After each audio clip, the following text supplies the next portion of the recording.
Bienvenidos a Caminantes Camino. Nos encontramos para abrir la obra de J.R.R. Tolkien, El Silmarillion. Abrimos página en Ainulindale, la música de los Ainur. En el principio estaba Eru, el único, que en Arda es llamado Ilúvatar. Y primero hizo a los Ainur, los sagrados, que eran vástagos de su pensamiento, y estuvieron con él antes que se hiciera alguna otra cosa. Y les habló y les propuso temas de música, y cantaron ante él, y él se sintió complacido. Pero por mucho tiempo cada uno de ellos cantó solo, o junto con unos pocos, mientras el resto escuchaba, porque cada uno solo entendía aquella parte de la mente de Ilúvatar de la que provenía él mismo, y eran muy lentos en comprender el canto de sus hermanos. Pero cada vez que escuchaban, alcanzaban una comprensión más profunda, y crecían en unisonancia y armonía. Y sucedió que Ilúvatar convocó a todos los Ainur, y les comunicó un tema poderoso, descubriendo para ellos cosas todavía más grandes y más maravillosas que las reveladas hasta entonces. Y la gloria del principio y el esplendor del final asombraron a los Ainur, de modo que se inclinaron ante Ilúvatar y guardaron silencio. Entonces les dijo Ilúvatar: el tema que os he comunicado, quiero ahora que hagáis, juntos y en armonía, una gran música. Y como os he inflamado con la llama imperecedera, mostraréis vuestros poderes en el adorno de este tema mismo, cada cual con sus propios pensamientos y recursos, si así le place. Pero yo me sentaré y escucharé, y será de mi agrado que por medio de vosotros una gran belleza despierte en canción. Entonces las voces de los Ainur, como de arpas y laúdes, pífanos y trompetas, violas y órganos, y como de coros incontables que cantan con palabras, empezaron a convertir el tema de Ilúvatar en una gran música, y un sonido se elevó de innumerables melodías alternadas, entretejidas en una armonía que iba más allá del oído, hasta las profundidades y las alturas, rebosando los espacios de la morada de Ilúvatar. Y al fin la música y el eco de la música desbordaron volcándose en el vacío, y ya no hubo vacío. Nunca desde entonces hicieron los Ainur una música como esta, aunque se ha dicho que los coros de los Ainur y los hijos de Ilúvatar harán ante él una música todavía más grande, después del fin de los días. Entonces los temas de Ilúvatar se tocarán correctamente y tendrán ser en el momento en que aparezcan, pues todos entenderán entonces plenamente la intención del único para cada una de las partes y conocerán la comprensión de los demás. E Ilúvatar pondrá en los pensamientos de ellos el fuego secreto. Pero ahora Ilúvatar escuchaba sentado y durante un largo rato le pareció bien, pues no había fallas en la música. Pero a medida que el tema prosperaba, nació un deseo en el corazón de Melkor, entretejer asuntos de su propia imaginación que no se acordaban con el tema de Ilúvatar, porque intentaba así acrecentar el poder y la gloria de la parte que le había sido asignada. A Melkor, entre los Ainur, le habían sido dados los más grandes dones de poder y conocimiento, y tenía parte en todos los dones de sus hermanos. Con frecuencia había ido solo a los sitios vacíos en busca de la llama imperecedera, porque grande era el deseo que ardía en él de dar ser a cosas propias, y le parecía que Ilúvatar no se ocupaba del vacío, cuya desnudez le impacientaba. No obstante, no encontró el fuego, porque el fuego está con Ilúvatar, pero hallándose solo había empezado a tener pensamientos propios, distintos de los de sus hermanos. Melkor entretejió algunos de estos pensamientos en la música, E inmediatamente una discordancia se alzó en torno, y muchos de los que estaban cerca se desalentaron. Se les confundió el pensamiento y la música vaciló. Pero algunos empezaron a concertar su música con la de Melkor, más que con la del pensamiento, que habían tenido en un principio. Entonces la discordancia de Melkor se extendió todavía más, y las melodías escuchadas antes naufragaron en un mar de sonido turbulento. Pero Ilúvatar continuaba sentado y escuchaba, hasta que pareció que alrededor del trono había estallado una furiosa tormenta, como de aguas oscuras que batallaran entre sí, con una cólera infinita, que nunca sería apaciguada. Entonces Ilúvatar se puso de pie, y los Ainur vieron que sonreía. Y levantó la mano izquierda, y un nuevo tema nació en medio de la tormenta, parecido y sin embargo distinto al anterior, y que cobró fuerzas y tenía una nueva belleza. Pero la discordancia de Melkor se elevó rugiendo y luchó con él. Y una vez más hubo una guerra de sonidos más violenta que antes, hasta que muchos de los Ainur se desanimaron y no cantaron más, y Melkor predominó. Otra vez se incorporó entonces Ilúvatar, y los Ainur vieron que estaba serio. E Ilúvatar levantó la mano derecha, y he aquí que un tercer tema brotó de la confusión, y era distinto de los otros, porque pareció al principio dulce y suave, un mero murmullo de sonidos leves en delicadas melodías, pero no pudo ser apagado, y adquirió poder y profundidad. Y pareció, por último, que dos músicas se desenvolvían a un tiempo ante el asiento de Ilúvatar, por completo discordantes. La una era profunda, vasta y hermosa, pero lenta y mezclada con un dolor sin medida que era la fuente principal de su belleza. La música de Melkor había alcanzado ahora una unidad propia, pero era estridente, vana e infinitamente repetida y poco armónica, pues sonaba como un clamor de múltiples trompetas que bramaran unas pocas notas, todas al unísono, e intentó ahogar a la otra música con una voz violenta, pero pareció que la música de Ilúvatar se apoderaba de algún modo de las notas más triunfantes y las entretejía en su propia solemne estructura. En medio de esta batalla se sacudía las estancias de Ilúvatar y estremecía unos silencios hasta entonces inmutables. Ilúvatar se puso de pie por tercera vez, y era terrible mirarlo a la cara. Levantó entonces ambas manos, y en un acorde más profundo que el abismo, más alto que el firmamento, penetrante como la luz de los ojos de Ilúvatar, la música cesó.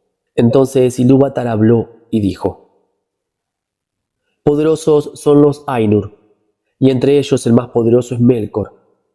Pero sepan él y todos los Ainur que yo soy Ilúvatar. Os mostraré las cosas que habéis cantado, y así veréis qué habéis hecho.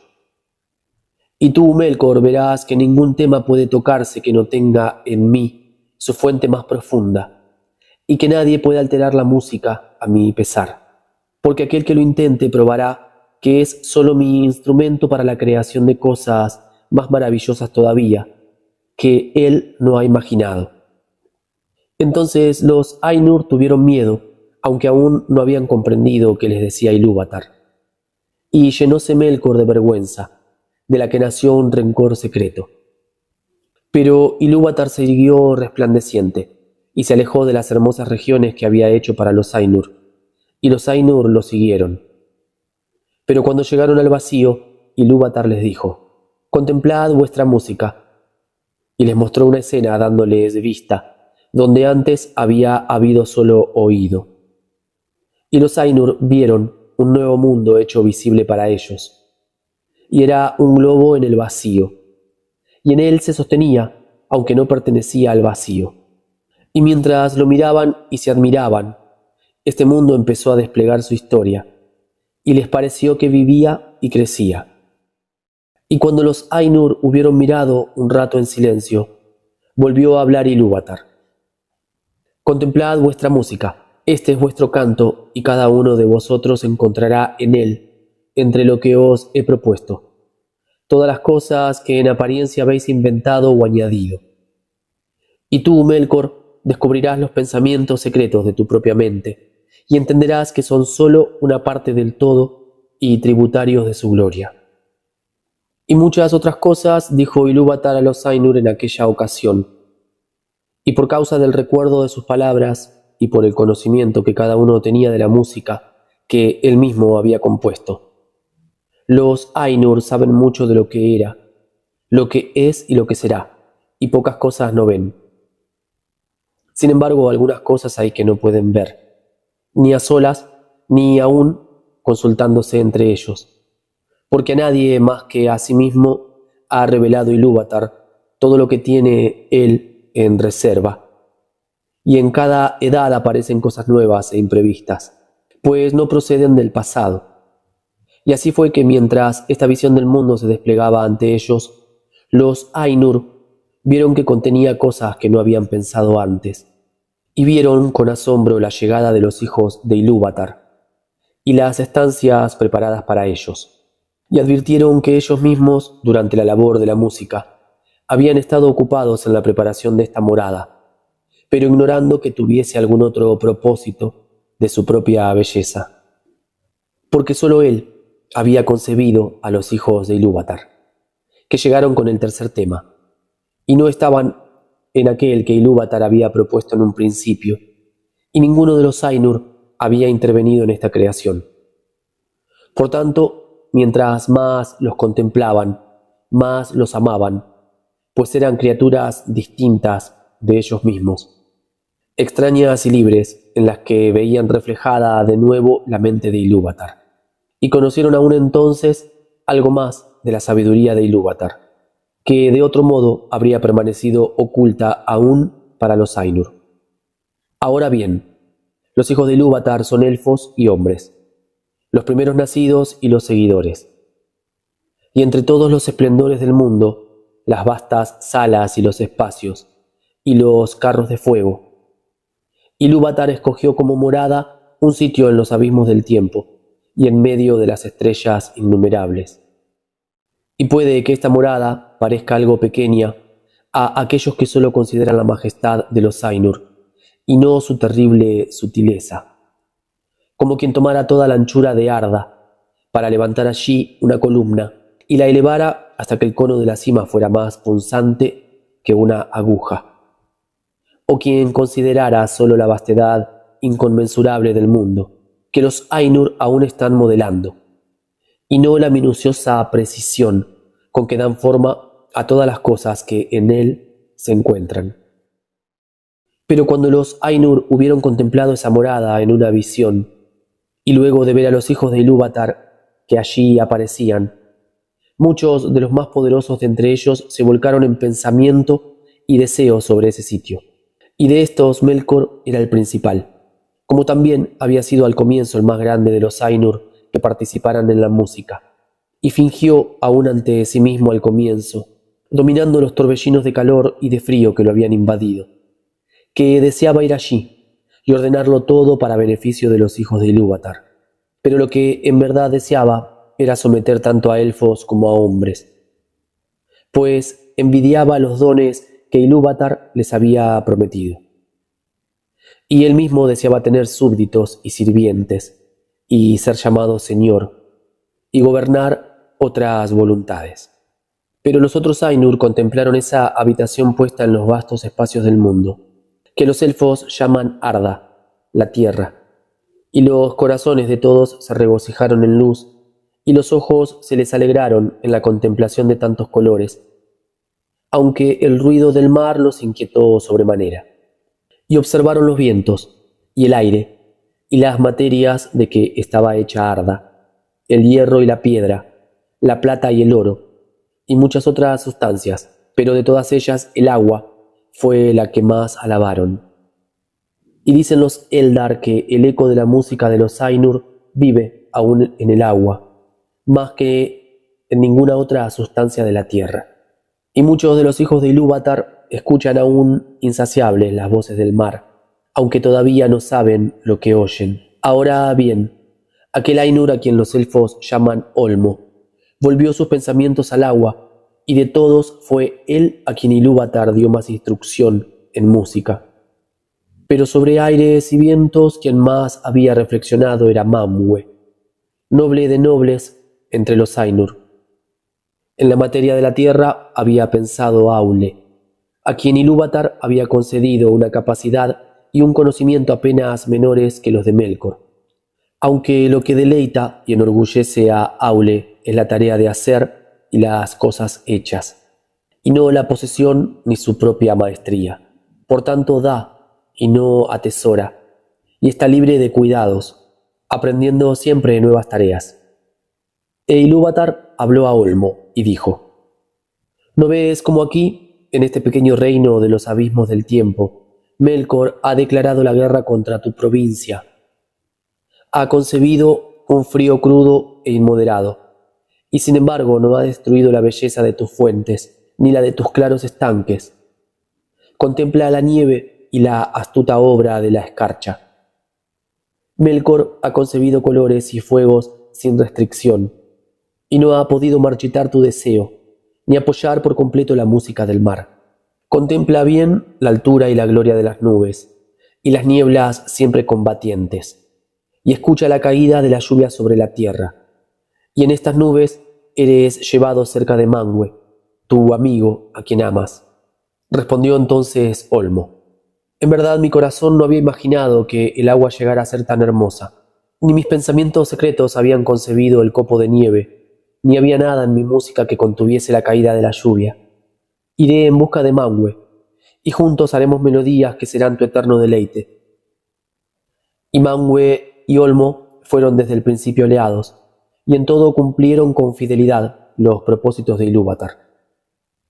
Pero mientras Olmo hablaba todavía y los Ainur miraban absortos, la visión se apagó y se ocultó a los ojos de todos, y les pareció que en ese momento percibían algo distinto, la oscuridad, que no habían conocido antes excepto en pensamiento. Pero se habían enamorado de la belleza de la visión que allí cobraba ser, y les colmaba la mente, porque la historia no estaba todavía completa ni los ciclos del tiempo del todo cumplidos, cuando la visión les fue arrebatada. Y han dicho algunos que la visión cesó antes de que culminara el dominio de los hombres y la desaparición de los primeros nacidos. Por tanto, aunque la música no ocupaba todo, los Valar no vieron con los ojos las eras posteriores ni el fin del mundo. Entonces hubo inquietud entre los Ainur, pero Ilúvatar los llamó y dijo: sé lo que vuestras mentes desean, que aquellos que habéis visto sea en verdad, no solo en vuestro pensamiento, sino como vosotros sois, y aún otros. Por tanto digo: ea, que sean estas cosas, y enviaré al vacío la llama imperecedera, y se convertirá en el corazón del mundo, y el mundo será. Y aquellos de entre vosotros que lo deseen podrán descender a él. Y de pronto vieron los Ainur una luz a lo lejos como si fuera una nube con un viviente corazón de llamas, y supieron que no era solo una visión, sino que Ilúvatar había hecho algo nuevo. Ea, el mundo que es. Así sucedió pues que de los Ainur algunos siguen morando con Ilúvatar más allá de los confines del mundo, pero otros, y entre ellos muchos de los más grandes y más hermosos, se despidieron de Ilúvatar y descendieron al mundo. Ilúvatar les impuso esta condición, quizá también necesaria para el amor de ellos, que desde entonces en adelante los poderes que él les había concedido se limitaran y sujetaran al mundo por siempre, hasta que el mundo quedase completo, de modo tal que ellos fuesen la vida del mundo y el mundo la vida de ellos. Y por esto mismo se los llama los Valar, los poderes del mundo. Pero al principio, cuando los Valar entraron en Ea, se sintieron desconcertados y perdidos, pues le pareció que nada de lo que habían visto en su visión estaba hecho todavía, y que todo estaba a punto de empezar, y aún informe y a oscuras, porque la gran música no había sido sino el desarrollo y la floración del pensamiento en los palacios intemporales y lo que habían visto, solo una prefiguración.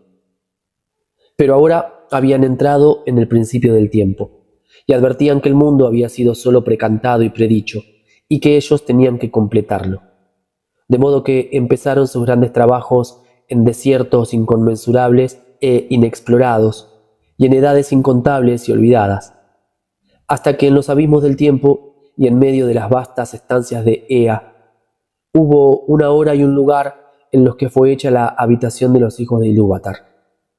Y en estos trabajos, Manwë y Aule y Olmo se empeñaron más que otros.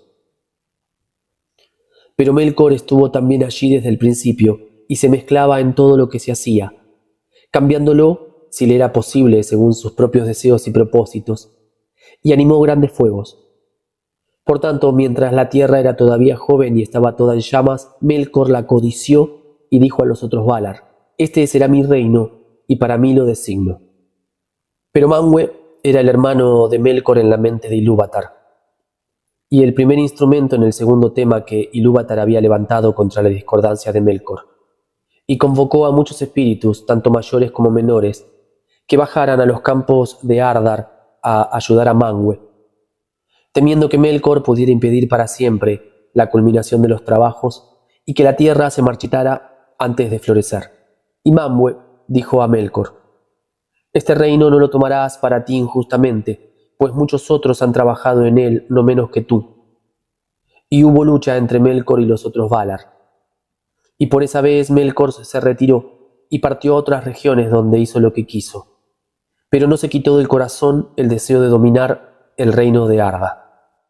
Ahora bien, los Valar tomaron para sí mismos forma y color, y porque habían sido atraídos al mundo por el amor de los hijos de Ilúvatar, en quienes habían puesto tantas esperanzas, tomaron formas que se asemejaban a lo que habían contemplado en la visión de Ilúvatar, excepto en majestad y en esplendor. Además, esas formas proceden del conocimiento que ellos tenían del mundo visible más que del mundo en sí, y no las necesitan, salvo como necesitamos nosotros el vestido, pues podríamos ir desnudos sin desmedro de nuestro ser. Por tanto, los Valar pueden andar, si así les place, sin atuendo, y entonces ni siquiera los Eldar los perciben con claridad, aunque estén presentes. Pero cuando deciden vestirse, algunos Valar toman forma de hombre y otros de mujer, porque esa diferencia de temperamento la tenían desde el principio, y se encarna en la elección de cada uno, no porque la elección haga de ellos varones o mujeres, sino como el vestido entre nosotros, que puede mostrar al varón o a la mujer, pero no los hace. Mas las formas con que los grandes se invisten no son en todo momento como las formas de los reyes y de las reinas de los hijos de Ilúvatar, porque a veces se visten de acuerdo con sus propios pensamientos, hechos visibles en formas de majestad y temor. Y los Valar convocaron a muchos compañeros, algunos menores, otros tan poderosos como ellos, y juntos trabajaron en el ordenamiento de la tierra y en el apaciguamiento de sus tumultos. Entonces Melkor vio lo que se había hecho, y que los Valar andaban por la tierra con poderes visibles, vestidos con las galas del mundo, y eran agradables y gloriosos de ver, y bienaventurados. Y la tierra estaba convirtiéndose en un jardín de deleite, pues ya no había torbellinos en ella. La envidia de Melkor fue entonces todavía mayor, y él también tomó forma visible. Pero a causa del temple de Melkor y de la malicia que ardía en él, esa forma era terrible y oscura. Y descendió sobre Arda con poder y majestad, más grandes que los de ningún otro Valar, como una montaña que vadea el mar y tiene la cabeza por encima de las nubes, vestida de hielo y coronada de fuego y humo. Y la luz de los ojos de Melkor era como una llama que marchita con su calor y traspasa con un frío mortal. Así empezó la primera batalla de los Valar con Melkor por el dominio de Arda. Y de esos tumultos los elfos conocen muy poco, porque lo que aquí se ha declarado procede de los Valar mismos, con quienes los Eldalie hablaron en la tierra de Valinor, y de quienes recibieron instrucción. Pero poco contaron los Valar de las guerras anteriores al advenimiento de los elfos. Se dice, no obstante, entre los Eldar que los Valar se esforzaron siempre, a pesar de Melkor, por gobernar la tierra y prepararla para la llegada de los primeros nacidos. Y construyeron tierras, y Melkor las destruyó. Cavaron valles, y Melkor los levantó. Tallaron montañas, y Melkor las derribó. Ahondaron mares, y Melkor los derramó. Y nada podía conservarse en paz ni desarrollarse, pues no bien empezaban los Valar una obra, Melkor la deshacía o corrompía. Y sin embargo no todo era en vano, y aunque la voluntad y el propósito de los Valar no se cumplía nunca, y todas las cosas tenían un color y una forma distintos de cómo ellos los habían pensado, no obstante la tierra iba cobrando forma y haciéndose más firme. Y así la habitación de los hijos de Ilúvatar fue establecida al fin de los abismos del tiempo y entre las estrellas innumerables. Final de la lectura de este primer cuento, de esta magnífica obra. Nos damos próxima cita para encontrarnos a leer Valakenta.